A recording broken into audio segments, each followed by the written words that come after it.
We start tonight with the Waterford constituency. The constituency is a 4-seat one. Elected in the last occasion were Austin Deasy of Fine Gael, Brendan Keneally of the Labour of Fianna Fáil, Brian O'Shea of Labour, and Martin Cullen of Fianna Fáil. Austin Deasy of Fine Gael is not going forward in the election on this occasion, and thus we're reviewing the three other TDs. And we start with Martin Cullen of Fianna Fáil. He's aged 47. He was first elected to the Dáil in 1987. He's been Minister of State at the Department of Finance since June or since July of 1997. John Downing of the Examiner and Jean McKenna of the Irish Independent review his performance. Martin Cullen is Fianna Fáil TD for Waterford, Minister responsible for the Office of Public Works, which is a very pivotal job. He would be one of the more senior of the junior ministers. He's had a very checkered political experience, a former PD who jumped ship to Fianna Fáil. He was tipped to be made a senior minister in January 2000, but that just didn't happen. His family have a long involvement with politics, though as independents. He is the third generation to be mayor of Waterford. His grandfather and his his father and grandfather before him. Seen as one of the liberal members of Fianna Fáil, he seems to have performed with reasonable competence in the Office of Public Works, which is an enormous and Byzantine institution. And the one thing about the Office of Public Works is that it is very useful from a personal political point of view, because there are opportunities to help colleagues in the parliamentary party. Martin Cullen, former PD, now well and truly integrated into Fianna Fáil at this stage. He's one of the junior ministers with quite a high profile because of some of the projects he has been involved in through the OPW. For instance, the building and completion of the new LH 2000 extension to Leinster House was his baby, and now he's in charge of plans for more facilities for TDs and senators, such as creche and leisure facilities at Kildare House. But one significant area of responsibility he has not been able to bring to fruition is the government's plans for the decentralisation of departments and other semi-state organisations around the country. It has only really happened on a minor scale so far, but this was supposed to be the biggest ever decentralisation of civil servants, with up to 10,000 on the move. It foundered really because, despite being on the government agenda since it took up power, the difficulty has been that the closer it came to the election, the less likely it was going to be finalised. The main political problem really has been that every government TD and minister has had representations in, but for every town that would be successful and would reap the economic spin-off benefits, there would also be at least 2 or 3 others which would be disappointed and miffed at being left out. And so the whole thing has been long-fingered and will be dealt with by the next government. Martin Cullen, why has decentralisation been long-fingered? Well, it's a very complex issue, and I suppose there's 2 main reasons for it. One is the whole development of the spatial strategy, and I'm certainly one of the people that believe if you're going to produce a spatial strategy, there's not much point in a decentralisation programme separate to it. It certainly should be and should be seen to part of it. And the second reason is it just wasn't ready in time in advance, with long enough lead to the election. If it was produced out of the hat either this month or last month, it would be just seen as political electioneering, and I don't think it would have done justice to the sort of programme that it is. I suppose the third element of the reason is the negotiations with all of the unions involved are indeed very substantial, and they have to be got right, but there is a hugely positive disposal towards going to different parts of the country, but that has to be earned out. You had 5 years to do it. Well, the programme started about, I suppose it was about 3 years ago when the thing started to get going. There's been 161 plus submissions from different parts of the country. Now, they have ranged, I have to say, from very serious and very detailed analysis of particular areas to simply passing motions at town commission meetings. So you've got to weigh up all the balance of it. But I think the key element to it really is that if you're going to produce a spatial strategy, that the decentralisation programme must stand up in the context of the spatial strategy. And a programme of moving 10,000 civil servants from Dublin to different parts of the country is indeed very substantial. But that's what you promised in 95 or 97. Yeah, and it's ready to roll, Vincent. I can tell you that the programme is now well in situ. All the analysis really is completed. Most of the discussions with the unions and the social partners are also complete. So the programme is ready to roll, and it'll be the first decision, I would imagine, of the next government that programme will roll out. What departments do you think should be decentralised? I think almost all departments are open to be decentralised. In fact, there are some major departments that large parts of them, if not the entire department, could be moved to different parts of the country. Well, I suppose you could look at departments like agriculture, which is a very significant department. Doesn't need to be, I think, just off Stephen's Green and Dawson Street in Dublin, for instance. You would obviously have to have key figures where the minister would be in terms of his functions with regard to the Dáil and the legislature in place. You could look at elements of the Department of Finance that can put parts around the country. Certainly Arts Heritage, my own department in the Office of Public Works certainly has lots of it already around the country. The Revenue Commissioners, for instance, are almost a huge element of Department of Finance, which are already around the country. Social welfare would be similar. So there's no particular element of any department that shouldn't be scrutinised, and indeed hasn't been. What areas of the country do you think should get priority for decentralisation at this stage? I had a very strong view that you should pick the major county towns around the country and look to those to strengthen different parts of constituencies around the country. That some cities, and the main 5 cities, the county borough cities, the impact of decentralisation to them would not be as great as trying to strengthen the weaker parts of more rural areas, which have seen a lot of people transient and moving from rural into urban areas around the country. The greatest evidence of that, of course, is Dublin itself. You probably would be in a better position than anybody else to tell us of the differences between Fianna Fáil and the Progressive Democrats. What are they? I think, well, my view certainly is that Fianna Fáil is a far broader and more embracing party. And the one thing that I like about Fianna Fáil is whether you agree or disagree, you can certainly bring views to the table and you'll certainly get those views listened to. There's also a much more interesting international view of Ireland's position, particularly in Europe, which I'm particularly interested in. To certainly get that in Fianna Fáil. I thought you'd certainly get a lot of lively debate in the Progressive Democrats. No, I didn't say that you didn't. I'm just saying in the broad... but I was asking you the difference between the two parties, and you talked about how lively the debates are in Fianna Fáil, but I would have thought that the debates in PDs are probably livelier. No, not necessarily. I think I found the debates on the PDs were very narrow focused, and I much prefer to be involved in a broader range of politics altogether. Why did you join the PDs in the first place? I had stood as an independent previous to that, and I had found great difficulty in getting into the party of my choice at the time, which was Fianna Fáil. Why? What was the problem? You will find, Vincent, when you go around the country, that a lot of sitting people don't like young potential candidates coming in and getting in their way, so they rather soon see them off before they become a threat. That's the nature of the beast that we all operate in, you know. Who on the opposition benches have you admired over the last 4 years, 4.5 years? Well, I think the two that for me are the most obvious. I've always admired Alan Dukes. I have to say, I think that he is head and shoulders in Fine Gael above most people. I think he has a huge grasp of the issues. On the person in Labour, and I suppose it's because I've had a lot of dealings with him, but I very much like his style because I consider the guy fair and reasonable, and I've changed legislation on foot of things he said, and that's Derek MacDowell. Martin Cullen, thank you for talking to us. Thank you, Vincent. Brendan Keneally of Fianna Fáil is age 47. He was first elected to the Dáil in 1989. Jonathan Dáil gives us the facts of his Dáil performances, and Cintilla Hussaf gives us the views of the Dáil correspondents. Brendan Keneally, 15 speeches in the Dáil since 1997. Interests are health and social welfare. He has shares in Fifes, the only interests that he's declared. He's on the Joint Committee for Health and Children, which meets 22 times a year. He's the Vice Chair of the Joint Committee on Heritage and Irish Language, which meets 19 times a year, and he's also on the Joint Committee for Tourism, Sport and Recreation, which meets 14 times per year. Cintilla Hussaf, what are the Dáil correspondents saying? Well, Brendan Keneally was a junior minister under Albert Reynolds, and then he was out of favour under Bertie Ahern, and now with Martin Cullen well ensconced and certain to be back as a junior minister, Brendan Keneally doesn't have any real prospects of being one again.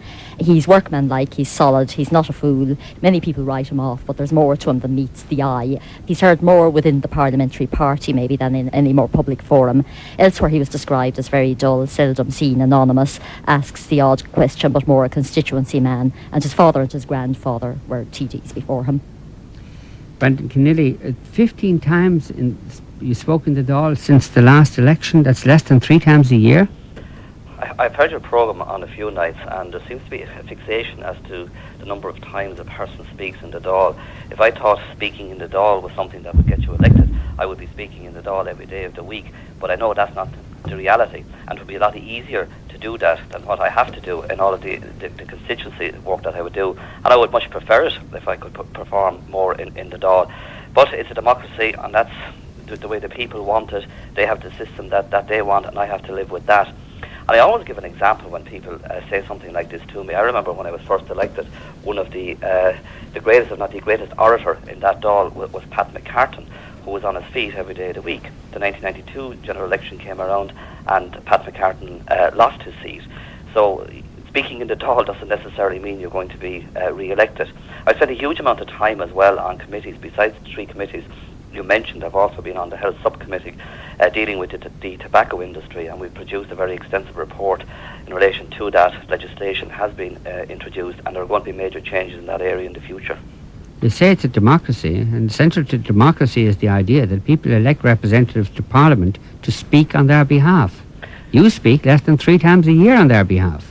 People elect people, their representatives, to work on their behalf. To speak on their behalf. Parliament, they elect you to Parliament to speak on their behalf at Parliament. And if you're speaking less than 3 times a year, you're hardly doing that.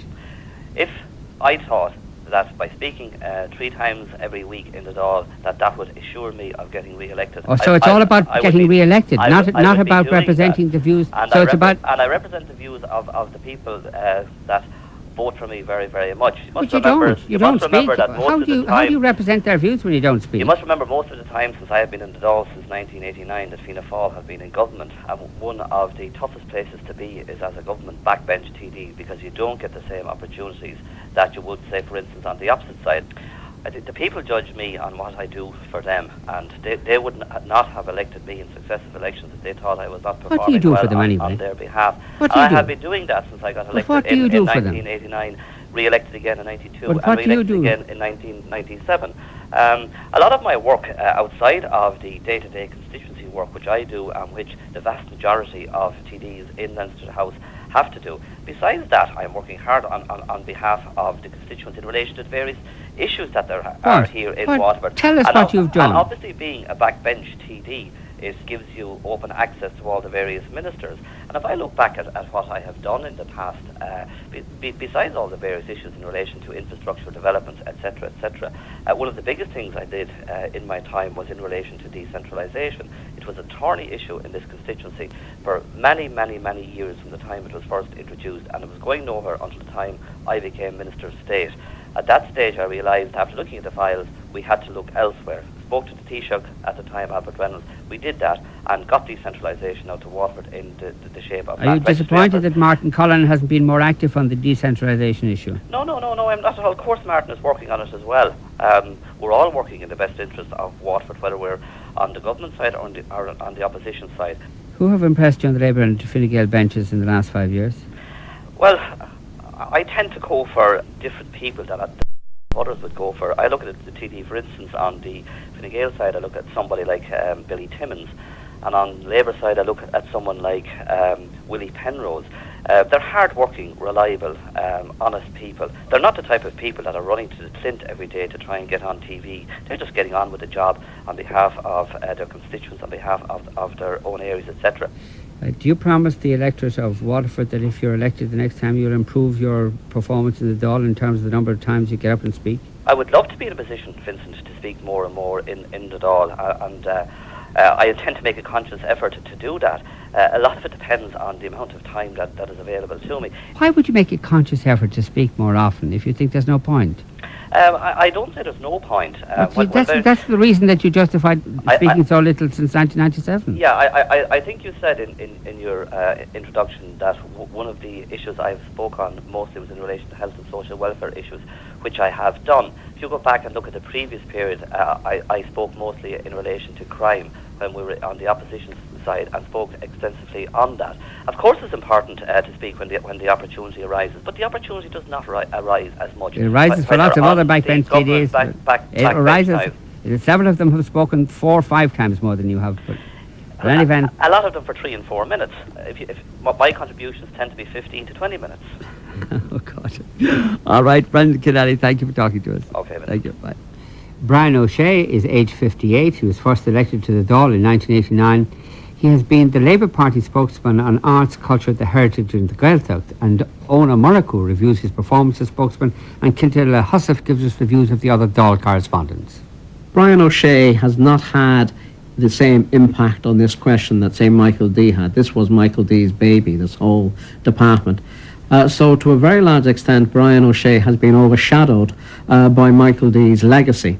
Having said that, the contributions he's made in terms of the Gaeltacht and Irish language aspect of it, he's certainly both very well informed and at the same time very down to earth, very concerned with the real issues that affect people in their day-to-day lives. Because the bulk of the work of the department isn't in fact about the high issues of philosophical principle. It's about way people in some of the most, not necessarily deprived, but some of the most undeveloped areas of the country actually make their living, make a good living, and make a living in which they're able to guarantee a future for their children in. On those types of issues, Brian O'Shea is quite incisive. He knows what he's talking about. But having said that, it doesn't strike me that he's really made a big impact on the department. Certainly he made no impact on Eamon O'Queeve, who was so energetic, and I don't think he's made a very strong impact either on the issue of arts in relation to Sheila de Valera. Cantilla, what had the Dáil correspondent say about Brian O'Shea? Well, everyone described Brian O'Shea as hard-working and most were positive about him. The worst that was said to me about him was he's a plodder or he's over-verbose. He's always there. He takes his brief very seriously, but he's uninspiring. So nobody disputes he's a hard worker. But generally, on balance, more people would regard him as good, strong and solid. He's made a big effort with the Irish language contributions. He's a strong defender of RTE and the licence fee. A couple of people mentioned his niceness and his popularity. He works hard on the sports brief too, because he's spokesperson on sport as well as arts, heritage and Gaeltacht for the Labour Party, and he's pursued the Abbottstown issue. He's been very much out front on it and got lots of mileage out of it, though Labour are seen to be a bit ambivalent. Unlike Fine Gael, they don't know how the public will ultimately jump on the issue of the Bertie Bowl. Brian O'Shea, is Labour for the National Stadium or is it against the National Stadium? The Labour Party recognises the need for another national stadium. The issue is whether or not it's the stadium that is proposed for Abbottstown is the appropriate one. Now basically we very much query whether an 80,000-seater stadium is necessary, but something of the order of 60 to 65,000 would seem to us to be what would be appropriate to meet the need. So Labour want a Rory Bowl, which is slightly less ambitious than the Bertie Bowl. Well, Labour want a bowl and want a stadium that suits the needs of Irish sport going forward. What's wrong with just upgrading Lansdowne Road and persuading the GAA to make Croke Park available to other sports? Well, my view is that Lansdowne Road is too small for upgrading, and it's a centre city, if you like, location, which isn't the most appropriate, I believe, even though some will argue the opposite. I believe that where possible, modern stadia should be near motorways and with the appropriate planning done for traffic and for parking. You're in favour of coercing television viewers into paying more money to RTE, whether they want to watch RTE television or not. Why? Well, basically, I have a very strong belief